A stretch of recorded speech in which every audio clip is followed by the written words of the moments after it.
Price lord. ದೇವರ ಅತಿ ಪರಿಶುದ್ಧ ನಾಮಕ್ಕೆ ಸ್ತೋತ್ರವಾಗಲಿ. ಮತ್ತೊಂದು ದಿನವನ್ನು ಕಾಣುವಂತೆ ದೇವರು ನಮಗೆ ಸಹಾಯ ಮಾಡಿದ್ದಕ್ಕಾಗಿ ಸ್ತೋತ್ರ. ಆತನು ಮಾಡಿದ ಎಲ್ಲ ಉಪಕಾರಗಳಿಗಾಗಿ, ಎಲ್ಲ ಆಶೀರ್ವಾದಗಳಿಗಾಗಿ ದೇವರಿಗೆ ಸ್ತೋತ್ರವನ್ನು, ಮಹಿಮೆಯನ್ನು ಸಲ್ಲಿಸ್ತಾ ಇದ್ದೇನೆ.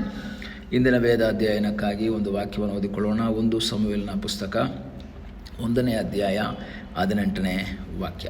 ಹನ್ನಳು ಏಲಿಗೆ, ನಿನ್ನ ದಾಸಿಯ ಮೇಲೆ ಕಟಾಕ್ಷವಿರಲಿ ಎಂದು ಹೇಳಿ ಹೊರಟು ಹೋಗಿ ಊಟ ಮಾಡಿದಳು. ಆಮೇಲೆ ಆಕೆಯ ಮೋರೆಯಲ್ಲಿ ದುಃಖವು ಕಾಣಲಿಲ್ಲ. ಈ ಹನ್ನಳ ಕುರಿತಾದಂತಹ ಪ್ರಸಂಗವನ್ನು ಅನೇಕ ಸಂದರ್ಭಗಳಲ್ಲಿ ನೀವು ಕೇಳಿರ್ಬೋದು. ಪ್ರತ್ಯೇಕವಾಗಿ ಉಪವಾಸ ಪ್ರಾರ್ಥನೆ ಅಥವಾ ಪ್ರಾರ್ಥನೆಗಳಲ್ಲಿ ಈ ಒಂದು ಪ್ರಸಂಗವನ್ನು ನೀವು ಕೇಳಿರ್ಬೋದು. ಹನ್ನ ಮತ್ತು ಪೆನಿನ್ನ ಎಂಬ ಇಬ್ಬರು ಹೆಂಡತಿಯನ್ನು ಹೊಂದಿದ್ದಂತಹ ಎಲ್ಕಾನ ಎಂಬ ವ್ಯಕ್ತಿಯ ಕುಟುಂಬದ ಕುರಿತಾಗಿ ನೋಡ್ತೇವೆ. ಹನ್ನಳಿಗೆ ಮಕ್ಕಳಿಲ್ಲ, ಪೆನಿನ್ನಳಿಗೆ ಮಕ್ಕಳಿದ್ದರು. ಹನ್ನ ಬಹಳವಾಗಿ ದೇವರ ಸನ್ನಿಧಾನದಲ್ಲಿ ಪ್ರಾರ್ಥನೆ ಮಾಡಿದ್ರೂ ಸಹ ಅವಳಿಗೆ ಮಕ್ಕಳಿಲ್ಲ. ಆದರೆ ಗಂಡ ತುಂಬ ಪ್ರೀತಿ ಮಾಡ್ತಾ ಇದ್ದಿದ್ದರಿಂದ ಅವಳು ಸ್ವಲ್ಪ ಸಮಾಧಾನ ಹೊಂದಿಕೊಳ್ತಾ ಇದ್ರು. ಆದರೆ 6ನೇ ವಾಕ್ಯ ಹೇಳುತ್ತೆ, ಆಕೆಯ ಸವತಿಯು ಯೆಹೋವನು ನಿನ್ನನ್ನು ಬಂಜೆಯನ್ನಾಗಿ ಮಾಡಿದ್ದಾನೆ ಎಂದು ಹೇಳಿ ಆಕೆಯನ್ನು ಕೆಣಕಿ ನೋಯಿಸುತ್ತಿದ್ದಳು. ಕೆಣಕ್ತಾ ಇದ್ಲು, ನೋಯಿಸ್ತಾ ಇದ್ಲು. ಗಂಡನ ಸಮಾಧಾನದ ಮಾತುಗಳು ಅವಳಿಗೆ ಸಮಾಧಾನ ಕೊಟ್ಟಿದ್ರು ಸಹ ಗಂಡ ಆಫೀಸ್ಗೆ ಹೋದ ನಂತರ ಪೆನಿನ್ನಳ ಚುಚ್ಚು ಮಾತು, ಕೆಣಕುವ ಮಾತು ನೋಯಿಸ್ತಾ ಇತ್ತು. ಈ ನೋವನ್ನು ಒಂದು ವೇಳೆ ಗಂಡ ಬಂದಾಗ ಹೇಳಿರ್ಬೋದು. ಗಂಡ ಸಮಾಧಾನ ಮಾಡ್ತಾನೆ, ಸಾಯಂಕಾಲ ಸಮಾಧಾನ ಮಾಡ್ತಾನೆ, ಗಂಡ ನೆಮ್ಮದಿಯಾಗಿರ್ತಾಳೆ. ಬೆಳಗ್ಗೆ ಗಂಡ ಹೋದ್ಮೇಲೆ ಮತ್ತೆ ಪೆನಿನ ಇದೇ ಆಗ್ತದೆ. ಹಗಲೆಲ್ಲ ಕಣ್ಣೀರಿನ ಒಂದು ಸಮಯವಾಗಿ ಹನ್ನಳ ಜೀವಿತವು ಮಾರ್ಪಡ್ತದೆ. ಗಂಡನಿಂದ ಪರಿಹಾರವಿಲ್ಲ ಅಂತ ಗೊತ್ತಾಯಿತು. ತವ್ರ ಮನೆಯಲ್ಲಿ ಹೇಳಿರ್ಬೋದು, ಸ್ನೇಹಿತರಿಗೆ ಹೇಳಿರ್ಬೋದು, ಸಂಬಂಧಿಕರಿಗೆ ಎಲ್ಲೂ ಪರಿಹಾರ ಇಲ್ಲ ಅಂತ ಗೊತ್ತಾಯಿತು. ಅವಳು ತಕ್ಷಣ ಒಂದು ತೀರ್ಮಾನ ಮಾಡ್ತಾಳೆ, ಇನ್ನು ನನಗಿರುವಂಥ ಒಂದೇ ಒಂದು ಆಶ್ರಯ ದೇವರ ಸನ್ನಿಧಾನದಲ್ಲಿ ಮಾತ್ರ. ಪ್ರಿಯ ದೇವರ ಮಗುವೆ, ನೀನು ಎಲ್ಲೆಲ್ಲಿ ಹೇಳಿ ನಿನ್ನ ಸಮಸ್ಯೆಗೆ ಪರಿಹಾರವಿಲ್ಲದಿದ್ದರೂ ನಿನಗೆ ದೇವರ ಸನ್ನಿಧಾನದಲ್ಲಿ ಪರಿಹಾರ ಇದೆ ಎಂಬುದನ್ನು ಮರಿಬೇಡ. ಆತನು ನಿನಗಾಗಿ ಅದ್ಭುತವನ್ನು ಮಾಡುವುದಕ್ಕೆ ಶಕ್ತನು. ನಿನ್ನ ಜೀವಿತದಲ್ಲಿ ಅಸಾಧ್ಯಗಳನ್ನು ಸಾಧ್ಯ ಮಾಡುವ ಸರ್ವಶಕ್ತನಾದೊಬ್ಬ ದೇವರಿದ್ದಾನೆ. ಆ ಕರ್ತನ ಮುಖವನ್ನು ನೋಡುತ್ತಾ, ಕರ್ತನಲ್ಲಿ ಆಶ್ರಯಿಸುತ್ತಾ ಪ್ರಾರ್ಥಿಸುವಾಗ ಅದ್ಭುತವನ್ನು ಮಾಡುವ ಸರ್ವಶಕ್ತನಾದೊಬ್ಬ ದೇವರಿದ್ದಾನೆ. ಹನ್ನಳು ಒಂದು ತೀರ್ಮಾನ ಮಾಡಿ ಆಲಯಕ್ಕೆ ಬರ್ತಾಳೆ. ಎಲ್ಲ ಕಡೆಗಳಲ್ಲಿ ಚುಚ್ಚಿ ನೋಯಿಸ್ತಾ ಇರುವಂತಹ ವೇದನೆ ಅನುಭವದಿಂದ ಈಗ ಆಲಯಕ್ಕೆ ಬಂದು ಪ್ರಾರ್ಥನೆ ಮಾಡ್ತಾ ಇದ್ದಾಳೆ. ಅವಳು ಯಾರ ಬಳಿಯಲ್ಲೂ ತನ್ನ ವೇದನೆ ಹಂಚ್ಕೊಳ್ತಾ ಇಲ್ಲ.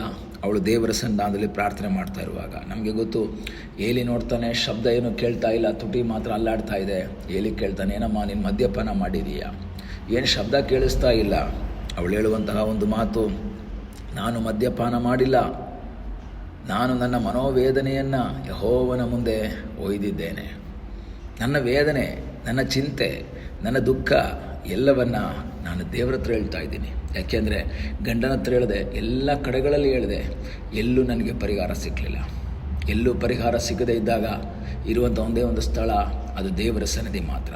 ನಿನ್ನ ಜೀವಿತದಲ್ಲಿ ಯಾವುದಕ್ಕೂ ಬೇಡದಂತಹ ನಮ್ಮನ್ನು ಅದ್ಭುತಕರವಾಗಿ ನಡೆಸುವಂತಹ ಒಬ್ಬ ಸರ್ವಶಕ್ತನಾದ ಒಬ್ಬ ದೇವರಿದ್ದಾನೆ. ನಿನ್ನ ವೇದನೆ ಎಲ್ಲೂ ಪರಿಹಾರ ಆಗಲಿಲ್ವಾ?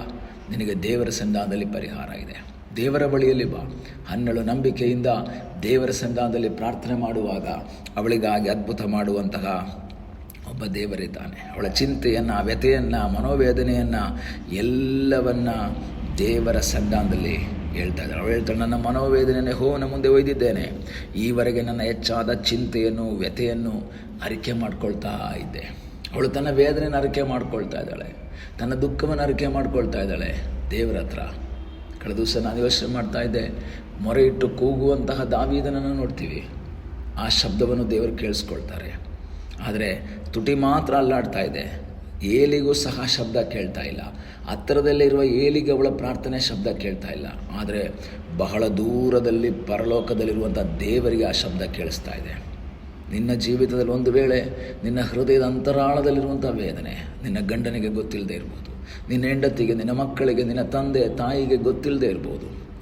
ಅದು ನಿನ್ನ ಹೃದಯದ ವೇದನೆಯನ್ನು, ನಿನ್ನ ಹೃದಯದ ಕೊರಗುವಿಕೆಯನ್ನು ತಿಳಿಯುವಂಥ ಒಂದು ಸ್ವರ್ಗ ಇದೆ.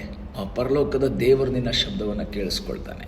ದೇವರ ವಾಕ್ಯದಲ್ಲಿ ನಾವು ನೋಡುವಾಗ ಅವಳು ನಂಬಿಕೆಯಿಂದ ದೇವರ ಸಲ್ಲಿ ಪ್ರಾರ್ಥನೆ ಮಾಡ್ತಾಳೆ. 18ನೇ ವಾಕ್ಯ ಹೇಳ್ತದೆ, ಆಮೇಲೆ ಆಕೆಯ ಮೋರೆಯಲ್ಲಿ ದುಃಖ ಕಾಣಲಿಲ್ಲ. ಸಮುವೇಲ ಹುಟ್ಟಿಲ್ಲ.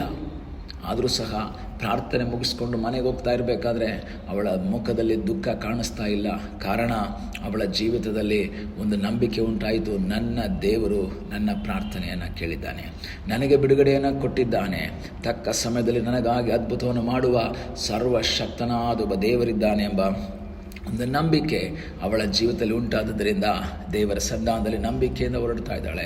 ಈ ದಿವಸ ದೇವರ ಸಂಧಾನದಲ್ಲಿ ನಂಬಿಕೆಯಿಂದ ಪ್ರಾರ್ಥನೆ ಮಾಡುವಂಥ ದೇವರ ಮಗುವೆ, ನಿನಗಾಗಿ ಅದ್ಭುತ ಮಾಡುವ ಒಂದು ಪರಲೋಕ ಇದೆ. ನಿನಗಾಗಿ ಸಹಾಯ ಮಾಡುವಂತಹ ಒಂದು ಸ್ವರ್ಗ ಇದೆ. ನಿನ್ನನ್ನು ಕೈ ಬಿಡೋದಿಲ್ಲ. ಮನುಷ್ಯರೆಲ್ಲ ಕೈ ಬಿಡ್ತಾರೆ, ಮನುಷ್ಯರೆಲ್ಲ ನಿನ್ನ ದೂಷಿಸ್ತಾರೆ, ಮನುಷ್ಯರೆಲ್ಲ ನಿನ್ನನ್ನು ಕೆಣಕ್ತಾರೆ, ನೋಯಿಸ್ತಾರೆ. ಆದರೆ ಪರಲೋಕದ ದೇವರು ನಿನ್ನನ್ನು ನೋಯಿಸುವವನಲ್ಲ, ನಿನ್ನ ನೋವನ್ನು ನೀಗಿಸುವವನು, ನಿನ್ನ ದುಃಖವನ್ನು ನೀಗಿಸುವವನು, ನಿನ್ನ ವ್ಯಥೆಯನ್ನು ನೀಗಿಸುವವನು, ನಿನಗಾಗಿ ಅದ್ಭುತವನ್ನು ಮಾಡುವ ಸರ್ವಶಕ್ತನಾದ ಒಬ್ಬ ದೇವರಿದ್ದಾನೆ. ದೇವರ ಸನ್ನಿಧಿಯಲ್ಲಿ ಆಶ್ರಯಿಸೋಣ, ಕಣ್ಣುಗಳನ್ನು ಮುಚ್ಚೋಣ, ಪ್ರಾರ್ಥನೆ ಮಾಡೋಣ. ನಮ್ಮನ್ನು ಬಹಳವಾಗಿ ಪ್ರೀತಿ ಮಾಡುವ ಪರಲೋಕದ ತಂದೆಯಾದ ದೇವರೇ, ಈ ಸಮಯಕ್ಕಾಗಿ ಸ್ತೋತ್ರ. ಮತ್ತೊಂದು ಆವರ್ತಿ ನಿನ್ನ ಸನ್ನಿಧಾನದಲ್ಲಿ ನಾವು ಬಂದಿದ್ದೇವಪ್ಪ. ಯಾರ್ಯಾರು ಕರ್ತನ ವೇದನೆಯಲ್ಲಿ, ವ್ಯಥೆಯಲ್ಲಿ, ಚಿಂತೆಯಲ್ಲಿ, ದುಃಖದಲ್ಲಿ, ಕಷ್ಟದಲ್ಲಿದ್ದಾರೋ ಅವರಿಗಾಗಿ ಅದ್ಭುತವನ್ನು ಮಾಡುವ ಪರಲೋಕದ ದೇವರು ನೀನಾಗಿರೋದಕ್ಕಾಗಿ ಸ್ತೋತ್ರ. ನಿನ್ನ ಮಕ್ಕಳ ಜೀವಿತದಲ್ಲಿರುವಂಥ ದುಃಖ ನೀಗಿಸಪ್ಪ. ಸಮಾಧಾನ, ಸಂತೋಷ, ಶಾಂತಿಯನ್ನು ನಿನ್ನ ಮಕ್ಕಳಿಗೆ ದಯಪಾಲಿಸು ಎಂಬುದಾಗಿ ನಾವು ಪ್ರಾರ್ಥಿಸ್ತೇವೆ. ನಿನ್ನಲ್ಲಿ ಆಶ್ರಯಿಸಿ ಮುಂದೆ ಸಾಗುವಂತೆ ಸಹಾಯ ಮಾಡು. ಪ್ರಾರ್ಥನೆಯನ್ನು ಕೇಳೋದಕ್ಕಾಗಿ ನಿನಗೆ ಸ್ತೋತ್ರ. ಯೇಸುವಿನ ಮುದ್ದಾದ ಹೆಸರಿನಲ್ಲಿ ಬೇಡಿಕೊಳ್ಳುತ್ತೇವೆ ನಮ್ಮ ಪ್ರೀತಿಯ ತಂದೆಯೇ. ಆಮೇನ್. God bless you.